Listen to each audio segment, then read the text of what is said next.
আসসালামু আলাইকুম। আল্লাহর কি অশেষ রহমত, কপিল আজ 25টা মতো কবুতর দিছে। দেখেন আলামিন কি সুন্দর করে ধরতেছে। ধরার পর আমি আস্তে আস্তে জব করতেছি ইনশাআল্লাহ। বিসমিল্লাহি আল্লাহু আকবার। এগুলো আজকে রান্নার জন্য আমরা জব দিতেছি। অনেকগুলা কবুতর, প্রায় 25টার মতো কবুতর আছে এখানে। একটা ছেড়ে দিছে আলামিন, দেখেন উড়াল দিছে, আবারও ধরতেছে। এটার ভিতরে অনেক গোস্ত, আমি বলতেছি অনেক গোস্ত। ইনশাআল্লাহ আজকে অনেক মজা হবে, মজা করে খাবো ইনশাআল্লাহ।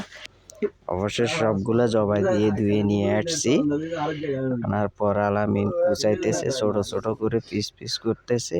আর আমার মামুরা পিছনে আছে, দেখেন কি সুন্দর ভাবে কুচাইতেছে।